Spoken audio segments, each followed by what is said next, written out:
Why do we struggle with the same sin over and over again? And how do we break the cycle? I want to give us two powerful principles to break this vicious cycle. And the first one is, don't feed the beast and then act surprised when you get bitten. I'm sure you've seen or heard the shocking stories of animal trainers who show off with huge, caged, and supposedly tame creatures like lions and tigers or bears. And suddenly, in a horrifying instant, the so-called tame creature reverts to its wild nature and attacks. Don't be lulled in a false sense of security, thinking that the beast is tamed. 1 Peter chapter 5 verse 8 presents the devil as a prowling lion, and it says, "Be sober-minded, be watchful. Your adversary, the devil, prowls around like a roaring lion, seeking someone to devour." Have you allowed yourself to get into a cage with a beast? Are you feeding it small pieces of your heart, playing with fire and enticing temptation? All of us tend to be much too naive regarding the presence, the power, the attractiveness, and the danger of sin. As a result, we give ourselves a pass because we aren't committing big or obvious evils, but we are sowing subtle seeds of sin that will someday get us in trouble.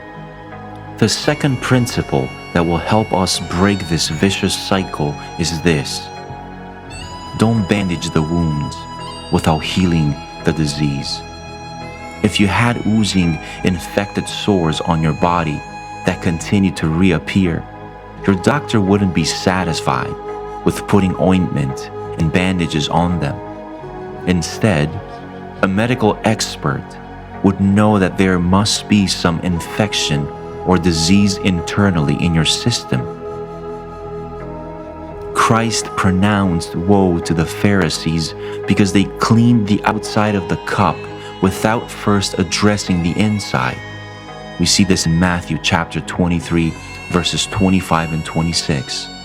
To break the cycle of sin, we must deal with the causal, core disease, our heart and its desires, and not just work to alleviate or mitigate the symptoms.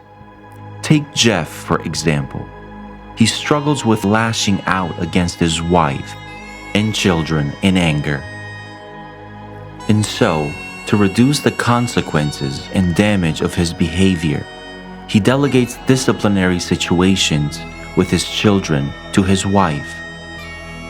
When he and his wife argue, he has learned to hold his tongue, walk away, cool down, and ignore the tough conversations so he doesn't blow up. See, these approaches may be necessary and even helpful for a time, but they haven't addressed his heart and what is causing the anger. Like Jeff, we all have tried the Pharisees' approach in one form or another. We'll make temporary changes in relationships, in situations, schedules, and locations. We attempt to substitute unhealthy behavior for more acceptable behavior. Again, these might be helpful and necessary short-term resolutions, but they will never work long-term. The heart, its desires, and temptations must always be addressed and rescued by the grace of Christ. If behavioral techniques or strategic changes could have solved our battle with sin, Jesus would not have had to come to earth and suffer and die.